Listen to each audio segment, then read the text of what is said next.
An Undeceptions podcast. I know that God's been calling me for a long time, and the devil's been distracting me for a long time. That's Kanye West, one of the most groundbreaking musicians of all time, according to Rolling Stone. He's speaking at a mega church back in 2019. And when I was, in my lowest points, God was there with me and sending me visions and inspiring me. All of that arrogance and confidence and cockiness that y'all seen me use before, God is now using for him.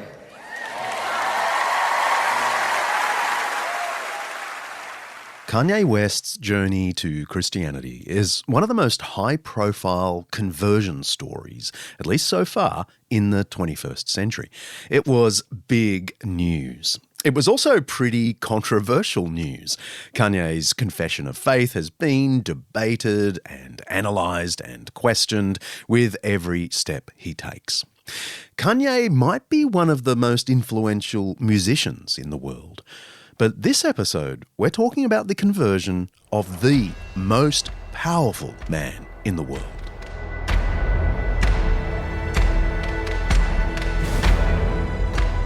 Imagine Xi Jinping, president of China, who recently topped the Forbes list of most powerful people on the planet. Imagine him announcing his conversion to Christianity. That gives you a sense of what it must have felt like in the 4th century, when the Roman Emperor Constantine said that he now believed, as Kanye would say, Jesus is Lord. It was big news, for sure. Controversial news, certainly. And historians have debated the events for centuries. But was it good news? I mean, wasn't his conversion terrible for traditional Romans and their ancient culture, being forced to adopt a new religion? And wasn't it bad even for the church itself, which was now co-opted into Roman politics, power, and even warfare? These are not easy questions, so we're not going to be giving you any easy answers. I'm John Dixon with Season 6 of Undeceptions.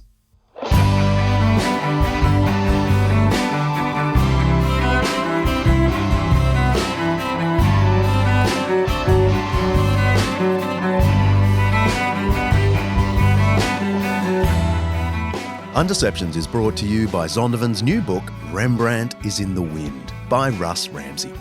Each episode, we explore some aspect of life, faith, history, science, culture, or ethics that's either much misunderstood or mostly forgotten. With the help of people who know what they're talking about, we're trying to undeceive ourselves and let the truth out.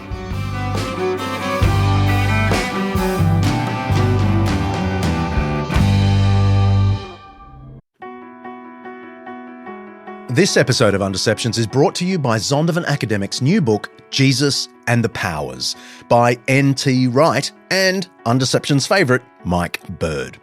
Should Christianity have anything to do with politics? I mean, you could argue that Christians have done more harm than good once they get a whiff of power. Mike Bird and N.T. Wright address this question and other questions in this magnificent overview of the political implications of the Christian faith and the church's historical engagement with the powers and principalities. They shed light on current geopolitical events and ask, what would it look like if there were a faithful Christian response to crises like the Russia-Ukraine conflict, the China-Taiwan tension, political turmoil in the US, UK and Australia, and the problem of Christian nationalism. They build a pretty convincing case that Jesus' teaching about the kingdom of God confronts all forms of power, Christian and atheist, and calls on us all to support a pluralistic democracy where everyone, regardless of religion or irreligion, has a role to play in working toward the good of society. Whether you're a believer or a skeptic, I'd say this book will be an eye-opener.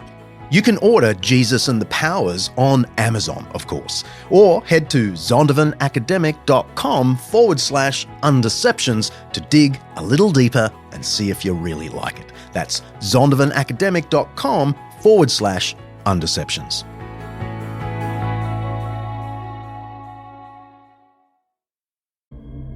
It was the 19th year of Diocletian's reign, AD 303, and the month Distrus, called March by the Romans, and the festival of the Saviour's Passion was approaching, when an imperial decree was published everywhere, ordering the churches to be razed to the ground and the scriptures destroyed by fire, and giving notice that those in places of honour would lose their places, and domestic staff, if they continued to profess Christianity, would be deprived of their liberty.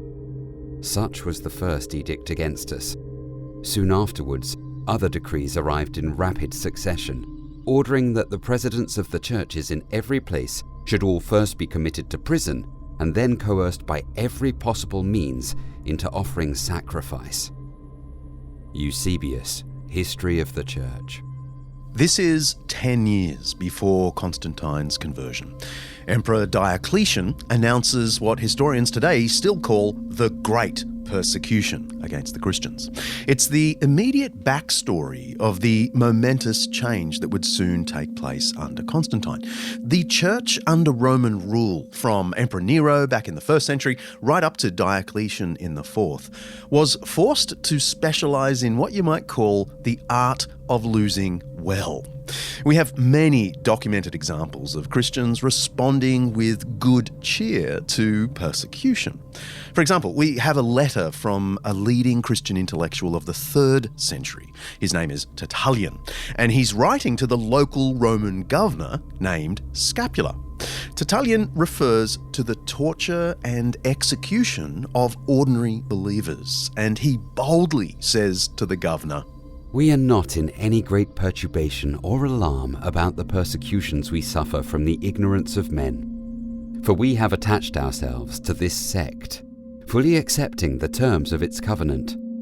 For our religion commands us to love even our enemies and to pray for those who persecute us. It is peculiar to Christians alone to love those that hate them."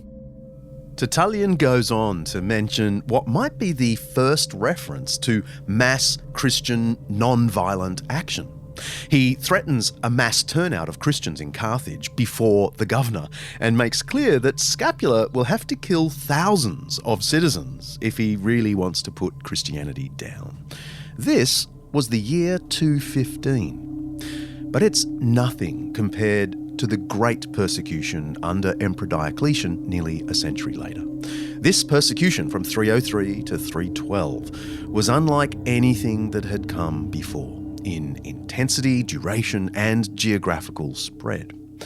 We just heard actor and friend of the pod Yannick Laurie read Bishop Eusebius's account of Diocletian's first of 3 edicts against the Christians in the year 303. On the 23rd of February, to be precise, my wedding anniversary. Why this new campaign against Christians? Well, Christianity had been growing dramatically in the previous 2 centuries, and the Romans had worked out that targeted campaigns of violence, like the one under Scapula in Carthage, didn't really stop people turning to Christianity. It just continued to grow. So a new approach was required. Intellectual power for this new approach came from the celebrated Greek philosopher Porphyry. He was one of the outstanding intellects of the era and the most powerful critic Christians faced in ancient times. He was Richard Dawkins and Sam Harris rolled into one. One of Porphyry's works is called Philosophy from Oracles, and it's a full-scale defense of traditional pagan religion with a scary plan to deal with the Christians. Here's Yannick again, putting on his best Porphyry. How can these people, Christians, be thought worthy of forbearance? They have turned away from those who from earliest times are referred to as divine among all Greeks and barbarians. And to what sort of penalties might they not justly be subjected? These are people who have abandoned the things of their fathers. The argument was clear. The gods had protected Rome since ancient times. Anyone who abandons the gods forfeits any right to imperial protection. This was just what Emperor Diocletian needed, a philosophical rationale for reviving the ancient traditions and crushing Christianity. What was Diocletian's problem with the Christians? I mean, were they just, had their little lovely churches on the corner helping little old ladies and so on? Diocletian was a great religious conservative, and he was very concerned to ensure that the traditional gods were honoured. That's Doug Lee, Emeritus Professor in Ancient History in the Department of Classics and Archaeology at the University of Nottingham in the UK. He's a world authority on Roman politics and warfare in late antiquity. I think he saw that as part of the way to guarantee that all the reforms he introduced to re-establish, to re-stabilise the empire were effective. And Christians were a problem because they refused to honour those traditional gods. They were prepared to pray for emperors, but they weren't prepared to engage in, traditional civic ceremonies involving blood sacrifice and that sort of thing. It's in this climate that Constantine appears on the scene. It's not just a tumultuous time for Christians. The empire itself was going through enormous changes, and the emperors themselves weren't having an easy job of it. And the period from 234 to 284 is often referred to as the Third Century Crisis. It was a time of great political instability and economic depression. Emperor after emperor was either assassinated by their troops or done in some way or died in battle. That's Alana Nobbs, Professor of Ancient History at Macquarie University in my hometown, Sydney. Our period is her specialty. She's taught the life of Constantine for decades. And in fact, in the next 50 years, 26 who claimed the title of emperor ended up having very short reigns. So by the late 3rd century, the Emperor Carus, before Diocletian, had died fighting the Persian, and one of his soldiers, a man named Diocles, who took the name Diocletian, came to power. Now his idea was to try and solve this continuing instability. Diocletian, the emperor before Constantine, as it were, divided the empire into 4 parts, and he and his colleague Maximian ruled as the senior emperors. They were called Augusti, only Diocletian was more senior than Maximian, and he chose 2 junior ones, whom he called Caesars, Galerius and Constantius, and the name's a clue. This is our Constantine's father. Yeah. So the idea was that the senior emperors would hand over to the junior emperors. Well, that would have worked, except that Maximian's son Maxentius and Constantius' son Constantine didn't like that one bit. So they objected to the choice of juniors and eventually came to blows themselves at the very famous Battle of the Milvian Bridge. So it was a time of instability, upheaval, economic problems. Adding to the general chaos is the fact that 6 years before Constantine's famous battle with Maxentius near Rome in the year 312, his soldiers actually proclaimed him to be emperor in faraway York. Yes, York in England. And a few weeks ago, I got to visit the very spot while collecting interviews for upcoming episodes. Well, I'm here outside the lovely York Minster, and over here is a statue of Constantine the Great. He's here made of bronze, sitting down in a relaxed pose with his sword in hand. And the reason he's here is because long before he went into Rome and had his famous vision of the cross, he was here as a general, various mopping up operations here in Britain. When his father died, his troops declared him successor, emperor, right here in York, in faraway York. That's where it began. Well, I think if a Roman citizen from the 1st century had been somehow miraculously transported through time to the 4th century, he or she would have noticed a number of striking changes to the empire's political life. First of all, instead of there being just one emperor, there were now 4. And this is an arrangement which modern scholars refer to as the tetrarchy. Secondly, instead of those emperors being drawn from the senatorial elite, they were men from humbler backgrounds whose crucial qualification was military experience. And then thirdly, these emperors rarely spent time in the city of Rome.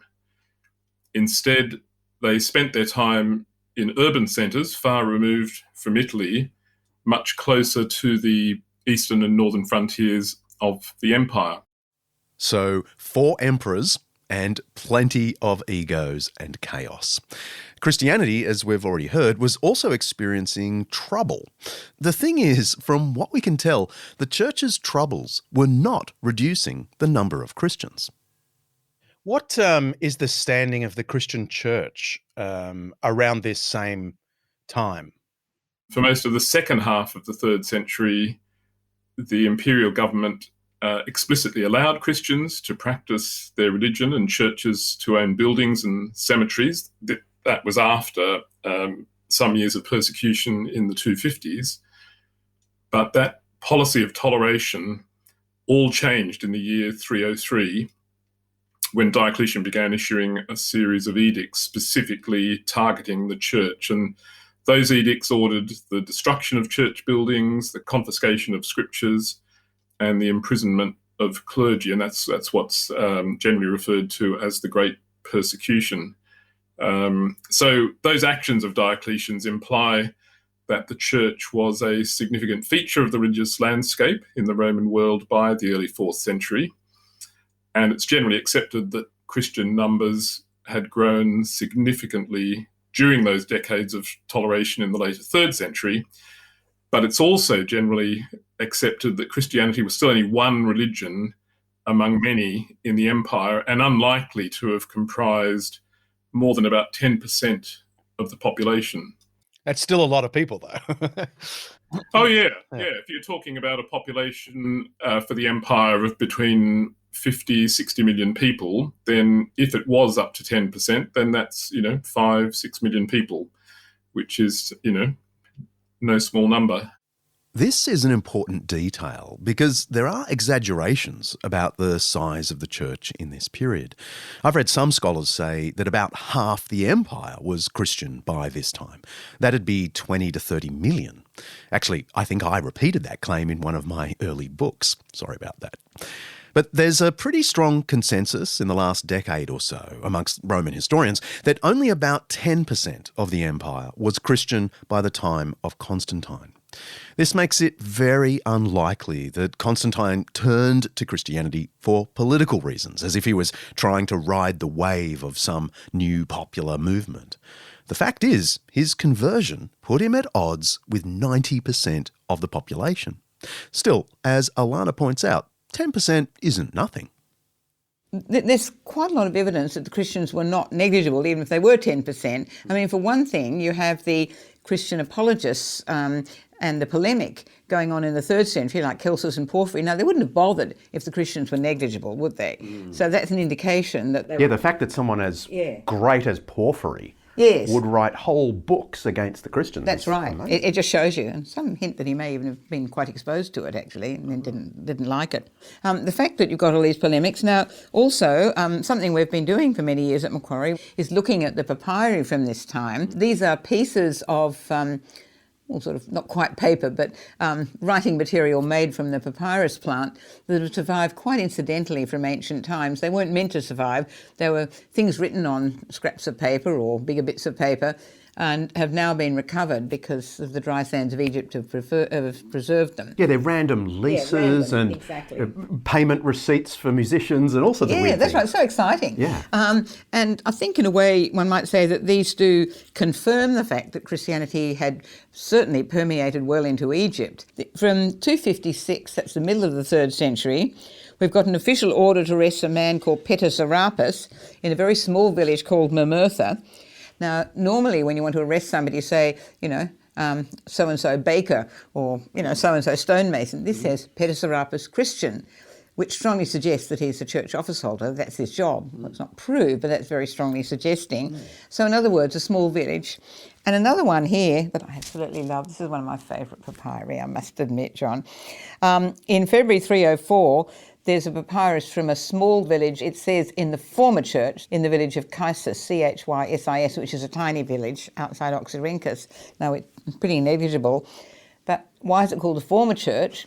Well, that's because Diocletian instituted a great persecution. The year before. And, exactly. And churches were razed to the ground. So this one clearly has been razed to the ground. It's a very interesting papyrus with a number of fascinating features. After the interview, I asked Alana for the details of this papyrus. I didn't know about it before she mentioned it. It's catalogued as P Oxy 33.2673. In case you're looking for it. It's a formal legal declaration made by some lowly Christian minister that his church has very few valuables to hand over to the Romans during the Great Persecution. I, Aurelius, son of Coprius, the papyrus begins, a reader of the former church of the village of Chysis, declare that the church had no gold, no silver, nor coined silver, nor clothing, nor animals, nor real estate, except only the bronze items now handed over to officials. The document is a poignant first-hand reminder of just how tough things were for Christians in the years immediately before Constantine's conversion. Who knows what happened to Aurelius himself? That shows that there's a very small church in a very small village that had pretty well nothing, but it's still being chased up. Now, what I'm saying is that proves not only the long arm of the law for Rome, but it also proves that little villages had Christian churches at this time. I want to turn to talk about Constantine, but before we talk about his life and achievements and so on, what are our historical sources for his life and reign? Well, I think the first thing to emphasise is that, somewhat surprisingly, given how important he is in the history of the empire, his life and reign are not as well documented as the reigns of other important emperors. For example, we don't know for sure in which year he was born. We can narrow it down to a number of options, but the state of the sources leaves room for debate about that. We do know that detailed historical accounts of the period were written in antiquity, but very frustratingly, these have not survived or only in fragmentary form. And what we do have tends to be quite polarized, either Christian writers who are very pro-Constantine or pagan authors who are hostile. So from the Christian perspective, you've got figures like Lactantius and Eusebius. Lactantius, teacher of rhetoric from North Africa, working at the court of Constantine until the persecution began in 303. And he subsequently wrote a book called On the Deaths of the Persecutors, showing how all the emperors over previous centuries who'd persecuted the church had met a bad end, while those who helped the church, like Constantine, prospered. But it's a very polemical work, but does include some valuable detail about the Tetrarchy and the events of the early 4th century. And then Eusebius, he's a bishop from Caesarea in Palestine. He wrote the first church history, and part of its value is that it quotes many documents, including imperial edicts, and quotes them verbatim. He also wrote a biography of Constantine. It's highly panegyrical in nature and notable for its omission of details which would otherwise show Constantine in a bad light. For example, it makes no reference to Constantine's eldest son, Crispus, who at one time was being groomed as his successor, but then was executed in mysterious circumstances. But again, it includes verbatim quotation of a number of important documents. Panegyrical, by the way, just comes from the Greek word for an ancient Athenian festival, a panegyris. Orators often made speeches at these festivals in praise of local officials in attendance. The speeches themselves then were called panegyrikos, hence the modern panegyric, meaning formal or elaborate praise in public. But we digress. Then at the other end of the spectrum, we've got the pagan history of Zosimus.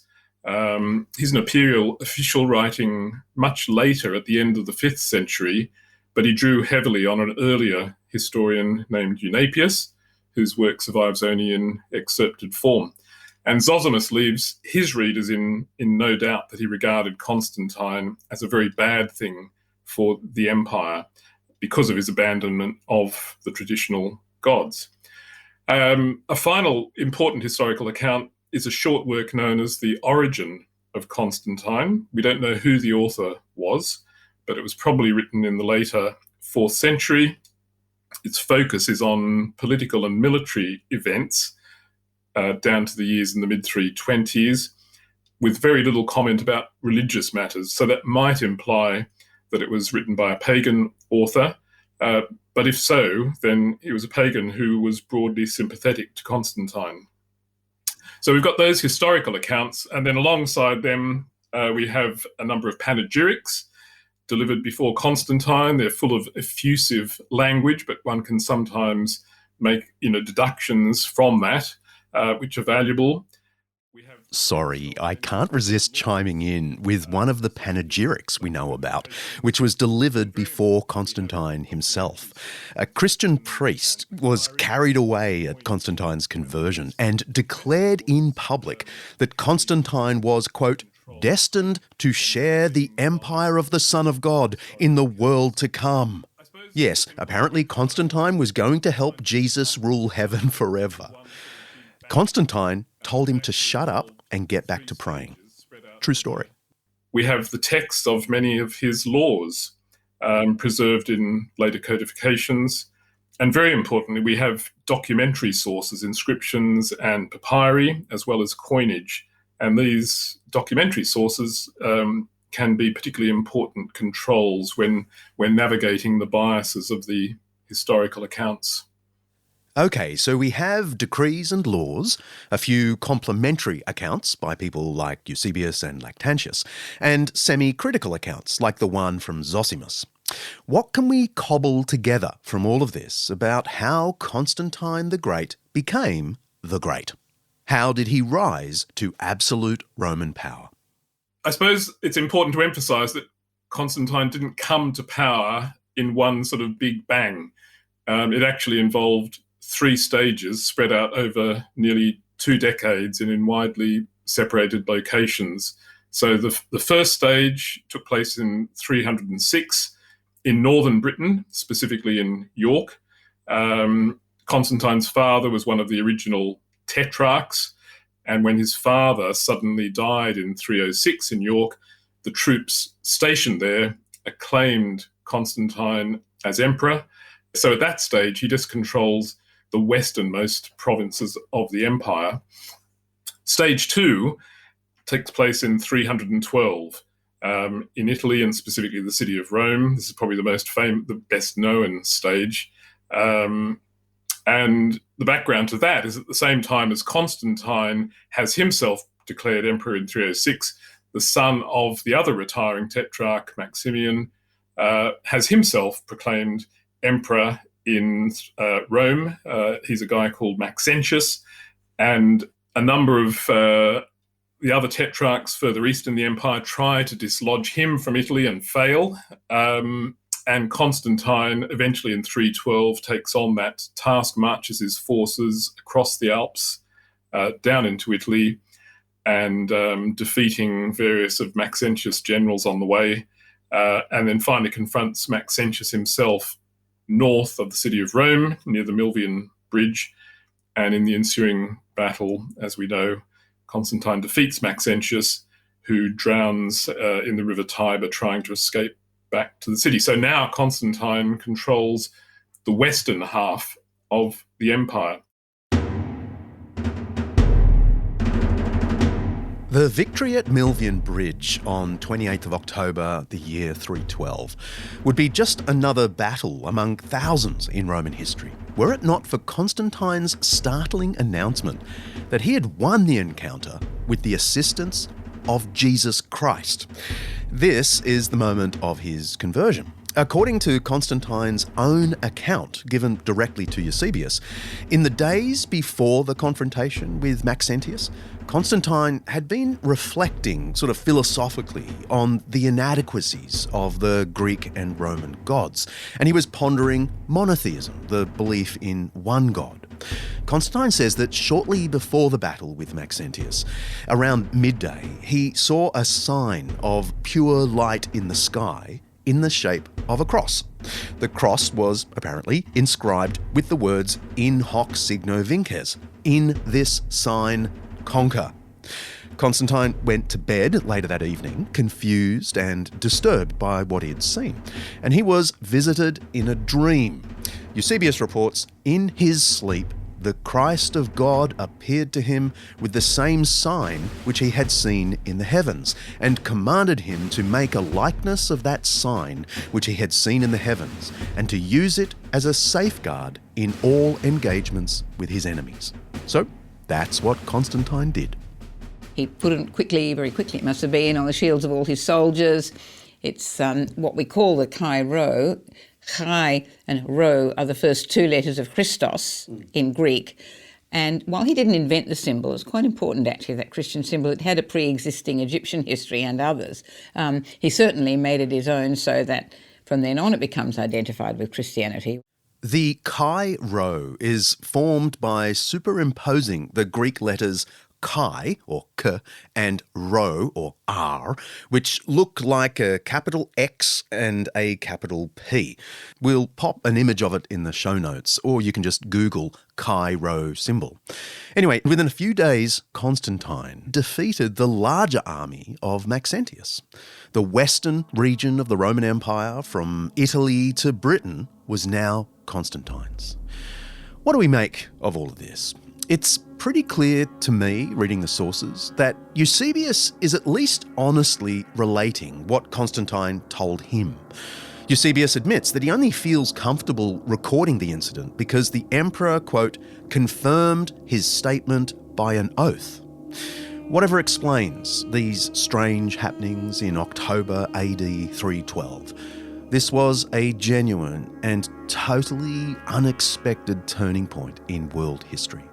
Within a few years, about 10 actually, Constantine gained the eastern part of the empire as well. The entire Roman world would be governed by someone who declared Jesus is Lord. The Bible, as we know it, was finally presided over by one man, the pagan emperor Constantine. I thought Constantine was a Christian. Oh, hardly. No, he was a lifelong pagan who was baptized on his deathbed. That's a clip from the 2006 film The Da Vinci Code, based on Dan Brown's best-selling novel of the same name. It makes quite a few claims about Emperor Constantine, actually, almost all of which are myth. But the phenomenal success of the book, which has sold over 80 million copies, has blurred fact and fiction. Yeah, so I want to drill down on his conversion, because this is where there's a lot of, Dan Brown conspiracy, that, he wasn't even converted. It was all just a political ploy. So what do you make of his conversion? Was it a sincere conversion? Did he think he really had become a Christian? We've got the evidence. We've got a number of edicts over the time of his reign. And in my opinion, and I have thought about this a lot over the years, if you look at them chronologically, you will see a definite development in his ideas. So, in other words, well, like most of us, what we thought at 17, we don't think now.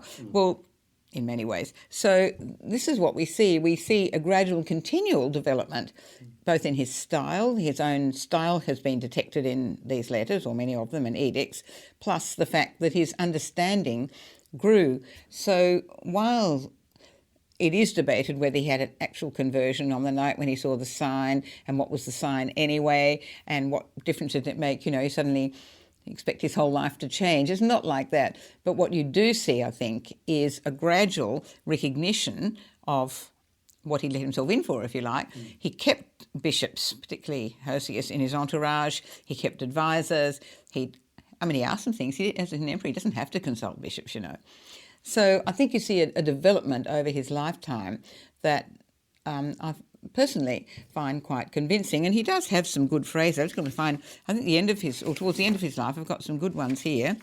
In a letter to the Persian king Sapor, I'll tell you the date of that later, he writes about this God I reverence. He also talks about himself as a bishop of those outside the church. He has definite phraseology, which I think shows that his mindset was changing. That idea that it was just political expediency, I think, goes back probably to the 19th century Swiss historian Jakob Burckhardt, who argued that Constantine was just an ambitious, amoral politician prepared to do anything to gain power. And he argued that Constantine began showing favour to Christians to win their support for his political ambitions, not because of any genuine interest in their religion. And the main weakness, I think, with Burckhardt's argument, which has been pointed out by many scholars, is that it presupposes that Christians made up a very significant proportion of the empire's population by the 4th century. But as we've already mentioned, the general consensus is that Christians are unlikely to have been more than 10% of the population by that stage. So this sort of idea of political expediency doesn't really ring true against that background. In antiquity, Constantine's pagan critics claimed that he only converted to Christianity to escape the guilt of having executed his eldest son Crispus and having murdered his wife Fausta. But again, the problem with that thesis was that those events happened in 326, whereas there's good independent evidence for Constantine favouring the church from very soon after his victory at the Milvian Bridge in 312.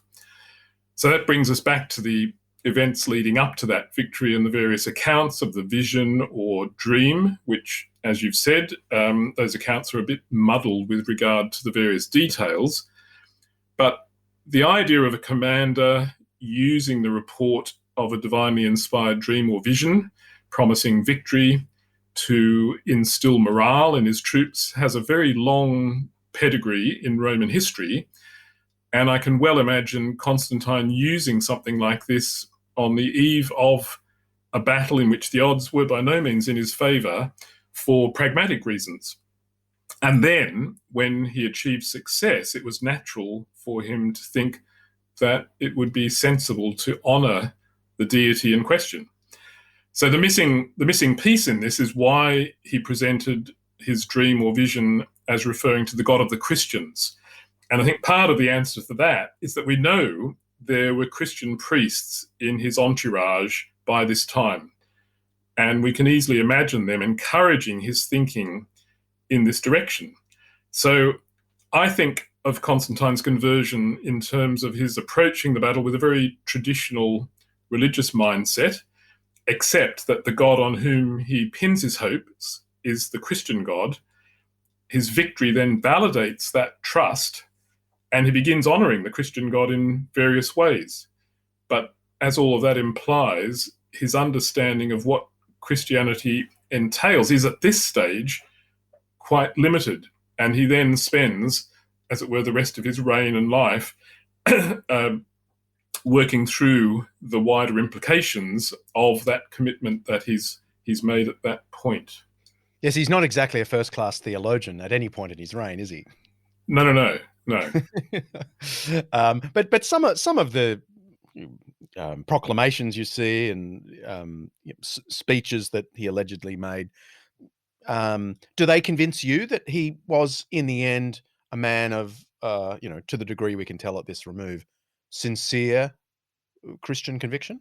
Yeah, I think so. I think the sorts of things that he says, in some of these documents preserved, particularly in Eusebius, do suggest a degree of passion, really, sometimes. I think his Christianity was genuine. It's just, in 312, I think his understanding was very limited, and he gradually worked his way through the wider implications of that decision as he went along.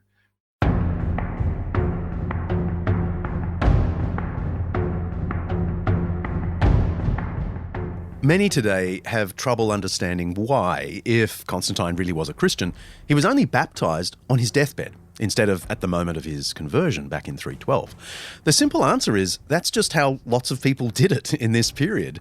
Many saw baptism not as your entry into the faith, but as the seal of your journey of faith. As a catechumen or student of Christianity, Constantine was still considered a Christian throughout his reign. Okay, so the consensus amongst historians is that Constantine really did think of himself as a believing Christian. I think I can go along with that. But what did this mean for everyone else? If Constantine was now a man of faith, did he think it was necessary for everyone to be a Christian? Did the first Christian emperor impose Christianity on the empire? We're going to get to that after the break.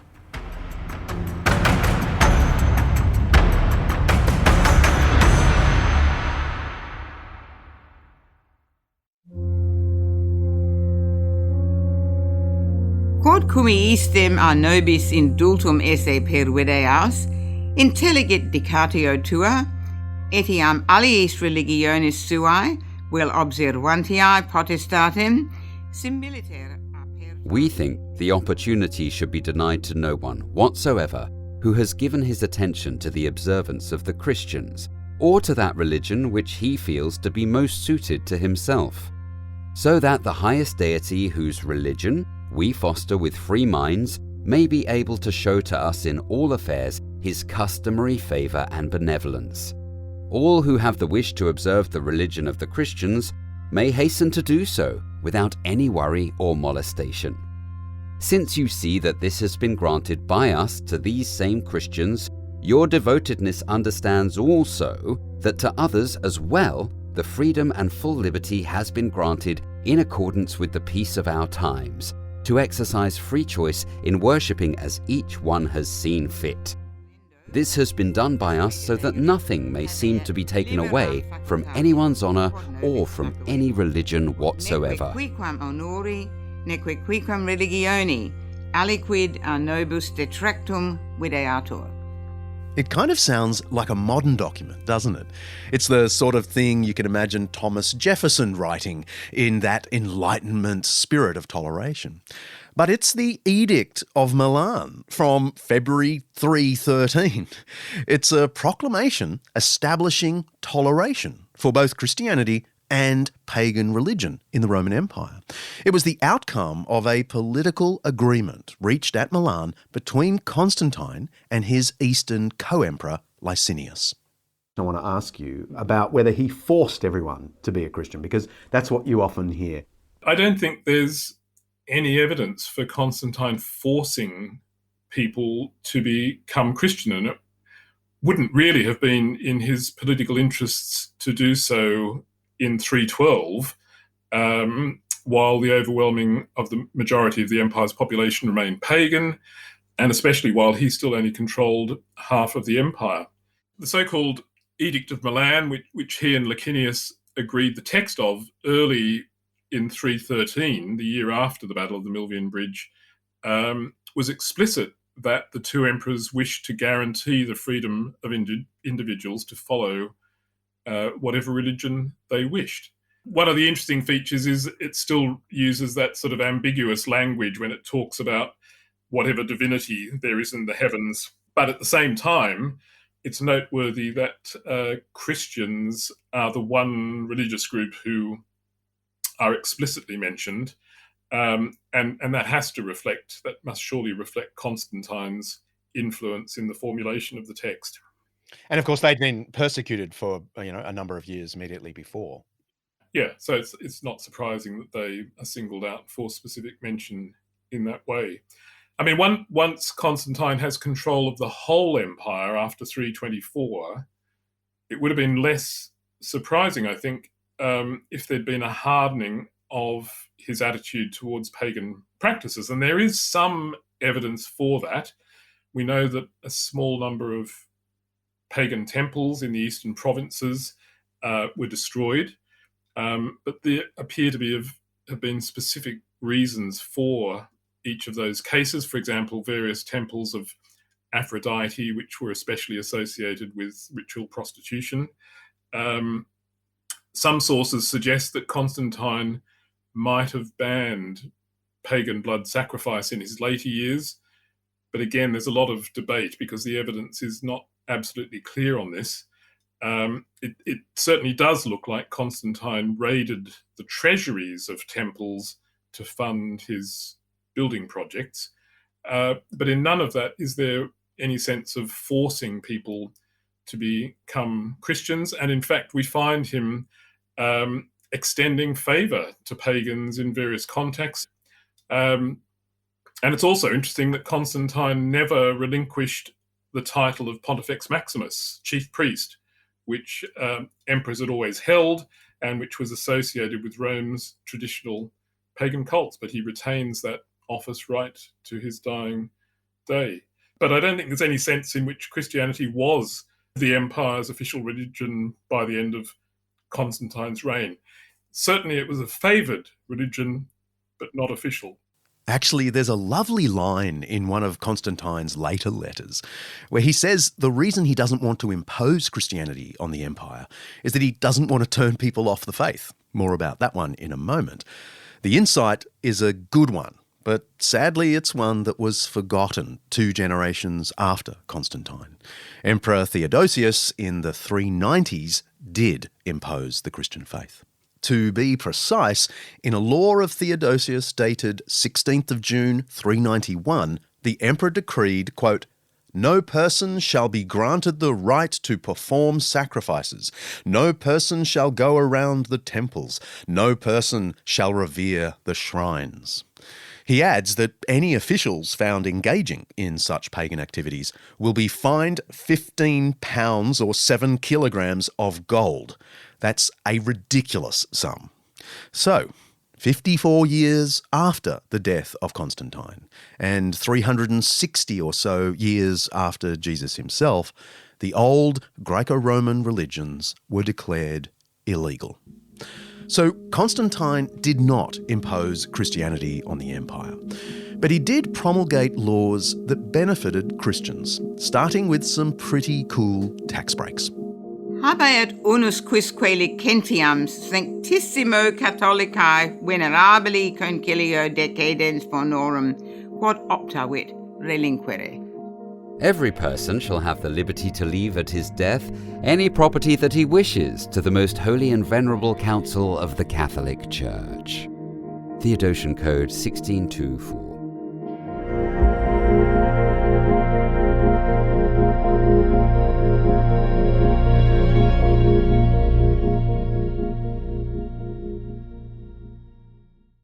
He made provision, for example, made it much easier to leave bequests to the church, which was very important change. And he also initially exempted clergy from having to perform local public duties in their community. I mean, he was later forced to rescind that, but that was an initial sort of attempt to aid the church in a very obvious and helpful way. So there are undoubtedly some measures where the Christian impulse is more obvious. Exempting clergy from public offices was an important financial benefit. Many middle and lower class citizens of the empire were required to perform government services of various kinds. You could think of it as a form of taxation. It could involve giving lodging to visiting soldiers and officials, providing supplies to the city, or even sitting on municipal councils.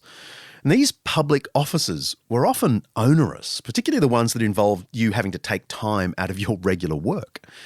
I suppose modern equivalents might be compulsory jury duty in Australia or national service in Israel. In any case, in the spring of 313, just 6 months after his victory at Milvian Bridge, Constantine wrote to the proconsul of Africa, Anulinus, ordering that the clergy of the province should, quote, be kept absolutely free from all the public offices, for when they render supreme service to the deity, it seems that they confer incalculable benefit on the affairs of the state. To be clear, Christian clergy were by no means the only people in Roman society to be released from these civic duties. Pagan priests had the same thing. Professors in the academies, physicians, leaders of Jewish synagogues, they all enjoyed the same privilege. Constantine's logic in connection with the churches was that the activities of the clergy, which included visiting the sick, distributing charitable gifts, and preaching about these things, were themselves a valuable public office. There was, by the way, a brilliant catch in these laws that benefited the clergy. Wealthy people were not allowed to become clergy. Constantine didn't want the rich entering church ministry as a kind of loophole to get out of public service. One of his laws from June 329 basically says the wealthy have to contribute to secular affairs. The church has the business of looking after the poor. Okay, what else? Yeah, well, as I said earlier, we have quite a few of his laws surviving, and they cover a vast range of areas, really. One can see possible Christian influence in some of them, but I think the evidence is ambiguous as to whether this was Constantine's primary motivation. And part of that ambiguity arises from the way in which the laws have been preserved. They've come down to us usually in an edited form, and that means that they usually lack the preface in which the rationale of the law was explained. So that's an unfortunate loss. But to give a couple of examples, one of the most disliked pieces of legislation of the Emperor Augustus many centuries earlier was his imposition of penalties on those who didn't marry or who married but were childless. And those penalties related primarily to restrictions on what you could inherit, and that implies that he was particularly targeting the wealthier members of Roman society. But despite their unpopularity, they remained in force until Constantine's day, when he repealed them in 320. And because this benefited the unmarried and the childless, this has sometimes been seen as a decision inspired by Constantine's Christianity. Why? Because by the early 4th century, Christian ascetic practices were becoming increasingly widespread in the empire, whether in the form of individual hermits or monastic communities. So that might have been his motivation for repealing that legislation. The other possibility, of course, is that Constantine knew Jesus himself never married and was certainly childless, and he could hardly maintain a law that penalised people in the same domestic situation as his lord. The fact is, as Doug points out, it's sometimes difficult to know exactly what lies behind Constantine's legislative changes. Obviously, not everything he did reflected his newfound faith. But there are some other innovations that clearly do come from his Christianity. He gave certain judicial powers to bishops, that is, to the church leaders who oversee the priests and churches of a region.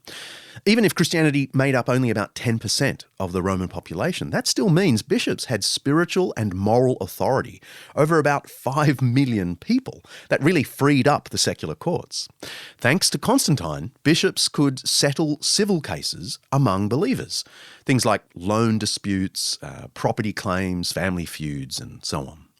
Weirdly, people were even allowed to appeal from the secular courts to these church courts, and the church judgment would be final. It was all a bit of an experiment, and of course it was open to abuse. But there was some good in it, especially because one of the legal powers given to bishops was the authority to free slaves in certain situations. And in this period, bishops freed a lot of slaves, often at the church's cost. In 321, he recognised Sunday as the day of rest for the first time. He built a lot of churches. So he does pretty well, really, I think, overall, given he did outlaw crucifixion and branding criminals on the face, he said, because they're in the image of God. No, that's his words, which is interesting. Interesting. So that's probably the first reference to this Imago Dei in Western history, in terms of a legal reference. Yes. Becomes very common in the 12th, 13th, 14th centuries, but yeah.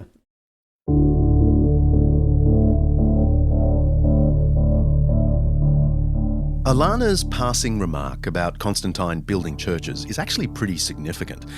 The new emperor ordered the rebuilding of churches that had been destroyed during the Great Persecution. It was a kind of compensation scheme, and it involved a lot of churches. And Constantine made sure all of this was done at imperial expense. Even if a Christian building had just been confiscated and then sold on to some pagan family or organisation, the government reimbursed the owners when they had to give the building back to the church. Constantine seems to have been doing everything he could to support the church without totally annoying the majority of the pagan population. He also built brand new Christian buildings, and big ones. In the year 326, he allowed his mum, Helena, a keen supporter of Christianity, to visit Jerusalem and surrounds, and then recommend the construction of new monuments to Jesus Christ. The two most spectacular buildings in the Holy Land, still standing, are the Church of the Nativity in Bethlehem, that obviously commemorates the birthplace of Jesus, and the Church of the Anastasis, or Resurrection, better known today as the Church of the Holy Sepulchre.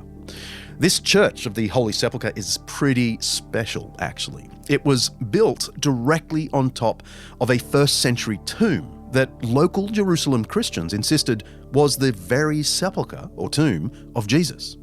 Modern archaeological research at the site has indeed confirmed the presence of a tomb from the 1st century, cut into an ancient quarry beside a garden, just like the Gospels say. And it is, just like the Gospels say, only 100 feet or so outside the ancient wall of Jesus' day.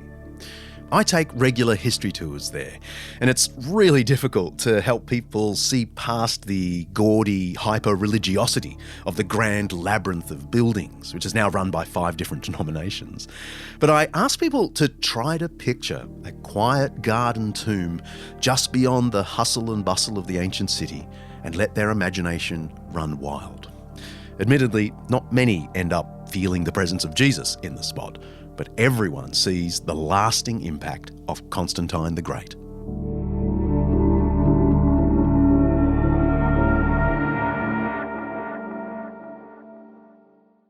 Jesus was viewed by many of his followers as a mighty prophet, as a great and powerful man, but a man, nevertheless, immortal man.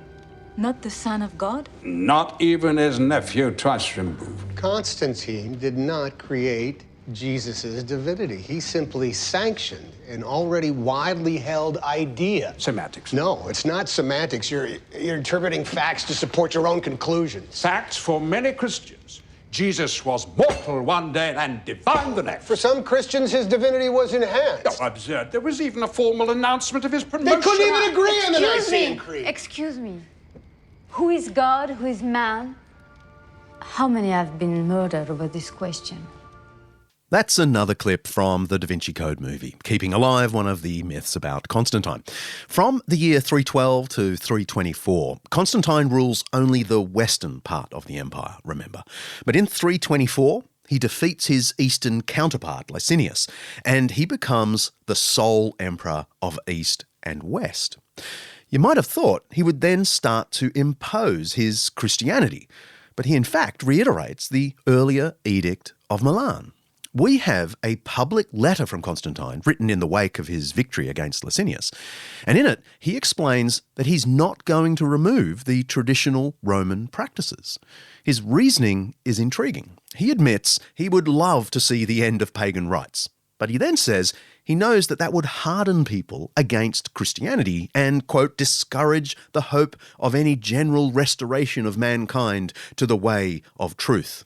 He means the way of Christ.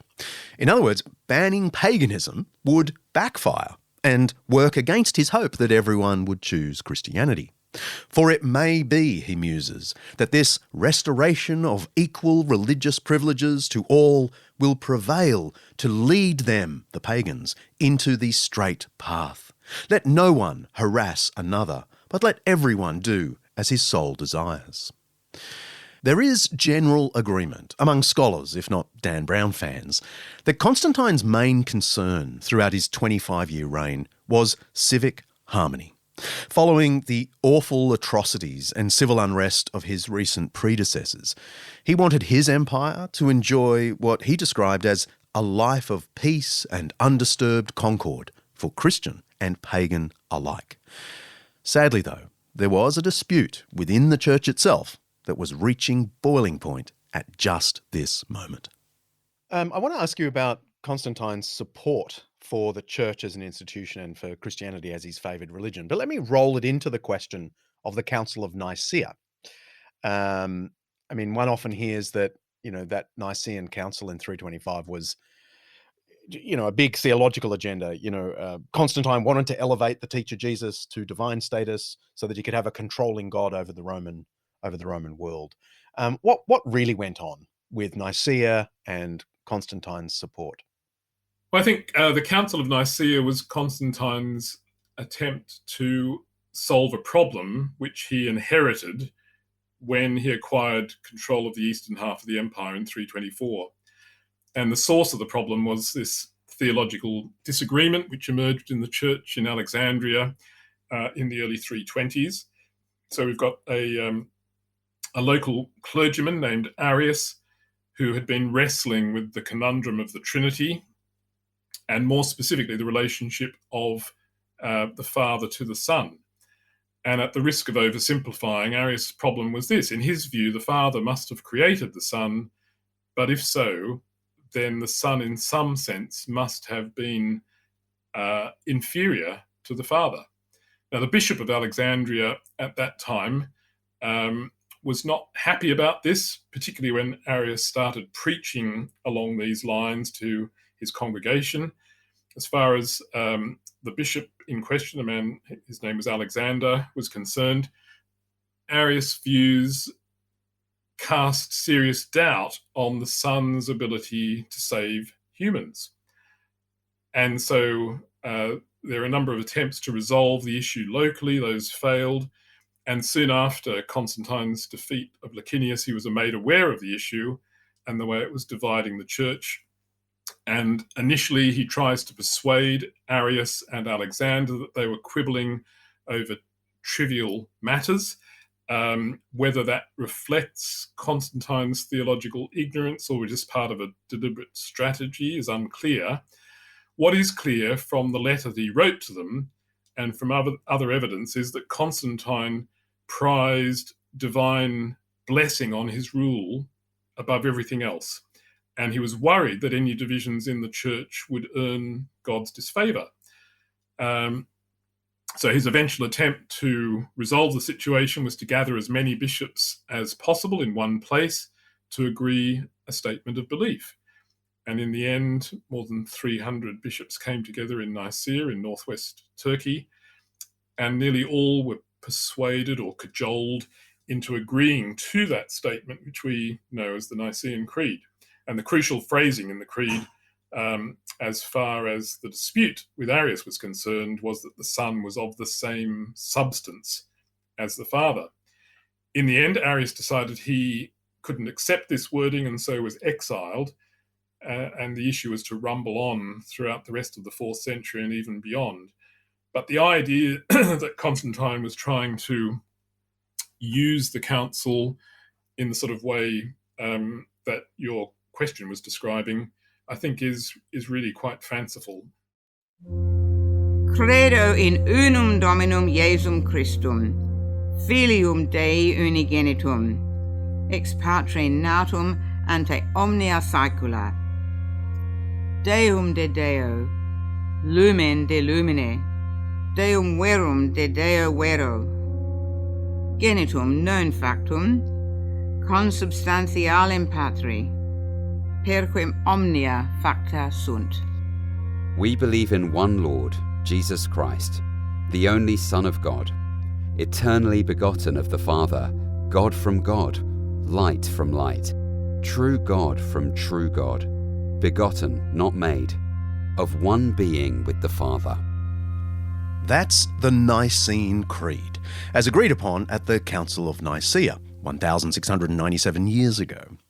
I wish I could say that peace and unity broke out after the Council of Nicaea and everyone lived happily ever after. The fact is, some churches resented the Nicene resolution. Constantine himself was not entirely sure about it. Arius was banished, but then later recalled with the blessing of Constantine. To make matters worse, the next emperor, Constantius, ruling in the east, accepted Arianism and soon launched minor persecutions of Orthodox Christians, as they were called. For a time, the whole world groaned and marvelled to find itself Arian, wrote the biblical scholar St. Jerome just 50 years later. But with the death of Constantius in 361, Arianism lost its chief supporter, and people began to move back to the orthodoxy of the Nicene resolution. All churches have remained Nicene ever since. Catholic, Orthodox, and Protestant churches all agree with the Nicene Creed. Constantine the Great was not a theologian by any means. In calling the Council of Nicaea, he just wanted agreement, not any predetermined outcome. He convened the council, but he didn't participate in the debates themselves. He left that to the bishops. Throughout his reign, we see Constantine wrestle with Christianity and with what it means to live a Christian life as the Emperor of Rome. In some areas, he does well, championing the cause of the poor, for example. In other areas, not so much. Constantine was, of course, a flawed human being, so and by our standards, a despot, without breaking the golden rule of being a historian and being anachronistic. What aspects of Constantine's rule might we condemn? The issue that you're probably referring to, John, is the double murder both of his son and of his second wife. Now, it's not clear whether they were connected or not. There are various theories. Now, censorship sort of cracked in. I mean, nobody tells the emperor, actually admits what he's done and so on. The rumour was an incestuous relationship, is that right? That's one rumour. Another rumour, which possibly, again, viscerally has some current credibility. That's one rumour. It's an old story, the younger, virile, handsome, stepson being far more gorgeous than the man she'd married, the older man she'd married. There's that as a possibility. The other possibility is that it was the sort of jealousy thing that his second wife had wanted to get rid of Crispus in order for her three sons to have a clear run. And somehow Constantine had become implicated or let her do, and then he got really mad with her for making him do it and drowned her in the bath. There's possibilities. We don't know. We don't know which of those. But anyway, the fact is, we know that he did it.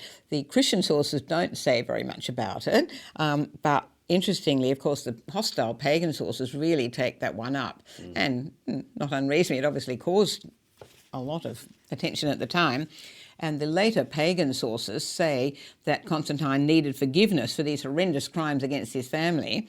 None of the other, I won't use the term religion exactly, but none of the other systems that he could think of would give him forgiveness, whereas the Christians would, because then he could be baptised and then he could be forgiven.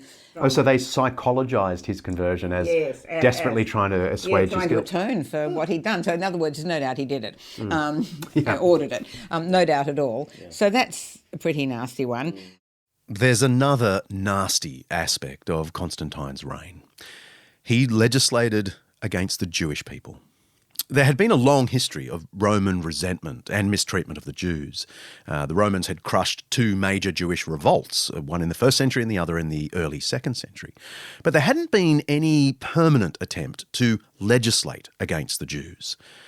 I'm sad to say Constantine did legislate against them. For example, he banned Jews from owning Christian slaves on the absurd grounds that it was improper, quote, that those whom the Saviour had ransomed should be subjected to the yoke of slavery by a people who had slain the prophets and the Lord himself. The Christian slave, in that case, was freed. Jews were also not allowed to circumcise their non-Jewish, non-Christian slaves. If they were found to have done so, not only would they lose the slaves, they would be, quote, visited with capital punishment. Leaving aside the tragedy that Constantine didn't overturn slavery itself, the fact is this legislation is the first institutionalised Christian anti-Semitism. It was a dramatic shift with lasting consequences. Christianity had started as a Jewish renewal movement. All the first Christians were Jews. Now a Christian emperor, with the support of Christian bishops, cast the Jewish people as second-class citizens and the slayers of Christ. This first anti-Semitic law was ratified on the 8th of May, 336. That's almost exactly a year before Constantine's death. The law was an ominous sign of things to come in the centuries that followed. And one day, yes, we're going to have to do a whole episode on the awful history of Christian anti-Semitism. Lord have mercy.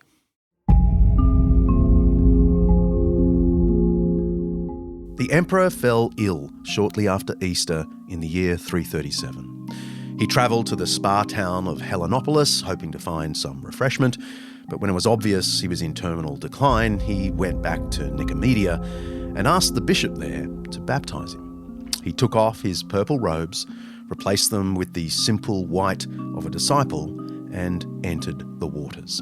A few days later, he died. He was then buried in Constantinople.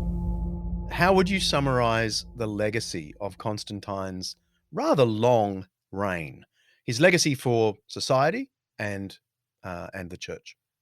Well, I think from a political point of view, his reuniting of the empire under the rule of one man did end a long period of political instability and intermittent civil war, and that was important for the welfare of the empire's inhabitants in the more immediate term. And his policy of religious toleration also was a welcome change after the years of persecution under Diocletian. In terms of his longer term legacy, obviously his favouring Christianity was hugely significant. You can debate whether Christianity would still have become the dominant religion in the Roman world without Constantine's support, but the fact that he did give it important support in the ways that we know of really did make a huge difference to its impact. And the very fact that an emperor endorsed it encouraged increasing numbers of the empire's inhabitants to embrace it. Now, some of that will no doubt have been a pretty nominal form of allegiance, but overall it's, I think, reasonable to see Constantine's decision to favour Christianity as playing a very significant role in the process whereby Christian practices, ideas and values became increasingly embedded in Roman society and in the societies that followed after the end of the empire in the West. It's difficult to know how to assess the significance of Constantine and his Christianity. One of the most distinguished Constantine scholars ever, Arnold H.M. Jones, attempted in one of his books to summarise the tone of Constantine's recorded words about Christianity. It's fascinating and a little sad. The emperor spoke of God mainly as a God of power. His favourite expressions across all of his sayings and writings and decrees are things like Mighty One, Highest God, Lord of All, and God Almighty. Jones says, only rarely does Constantine speak of God as the Saviour, and never as loving or compassionate. Or just as striking, twice only does Constantine refer to God as Father. Yikes. Compared to the consistent language of love that dominates Christian literature in the first couple of centuries, Constantine's talk of God was grand and austere. Of course, that's pretty poor Christian theology, but it was excellent imperial religion and well suited to the aspirations of the empire. Many Romans would have been attracted to this particular way of thinking and speaking about Christianity. And it seems that many Christians were happy to sing along. The benefits seemed irresistible. Constantine didn't transform the church in his lifetime. The Romanization of Christianity and the Christianization of Rome were both very long processes. But everyone in the 330s AD knew that something dramatic had changed. Crosses now appeared on the Roman military standards, and coins in the marketplaces were stamped with the first two letters of Christ, Chi Rho. The meaning was impossible to ignore, and the opportunities hard to turn down. Christians began to dare to believe that Christ was reigning over the earth in a very earthly way. So Constantine's record is a strange mix of peacemaking and violence, of humanitarian reform and bigotry, of legislated religious freedom for all and growing intolerance toward Jews and others. The conversion of Constantine to the way of Christ opened the door to the church's conversion to the ways of Rome, to power, wealth, and even violence in the name of Christ. The Christendom, the kingdom of Christ, that slowly emerged, gave our world both unprecedented gifts and unspeakable evils. After Constantine, the cheerful losers would sometimes, not always, but sometimes, become very bad winners.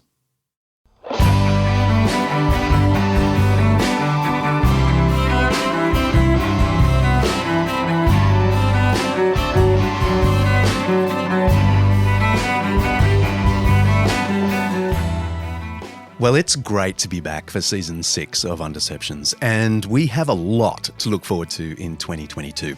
We've got some exciting new things in development, including a new podcast with Dr. Laurel Moffat. It's called Small Wonders, and it's a series of short, beautiful reflections that I think you'll find restorative in the tumultuous times in which we live. We can't wait to share more about it soon. Until then, why don't you head over to our new Undeceptions Network Facebook page to stay in touch and get the latest from Undeceptions and our new projects. Just search Undeceptions Network on Facebook and you'll find us there. We're also running our very first listener survey. It's been 2 years since we started this thing, and we love what we're doing, but we want to know if you do too. What do you like? What don't you like? What do you want to hear more of, less of? Plus, we just want to get to know you better so we can make sure we're doing our very best to offer you the podcast you really want and the sort of thing you can pass on to your friends. It'll only take a few minutes of your time, and for your trouble, you'll go into the running to win a season pack, a bunch of books from the guests from this season. Head to undeceptions.com/survey to help us out. Undeceptions.com/survey. Thanks so much. Next episode, it's the imaginary fight that just won't go away. The conflict between science and religion has been touted by some of the greatest thinkers of our time. But our guests next week can demonstrate in painful detail that this conflict thesis is an invention. In fact, it's an invention of two very specific 19th century scholars who have had way more influence than they really should have. My guests also explain why in professional history of science circles, this conflict thesis was given up decades ago, and it's time for the public to catch up. It's gonna be fun. See ya. Undeceptions is hosted by me, John Dixon, produced by Kaylee Payne, and directed by Mark Hadley the Great. Editing by Richard Humwee. Social media by Sophie Hawkshaw. Undeceptions is the flagship podcast of Undeceptions.com, letting the truth out. An Undeceptions podcast.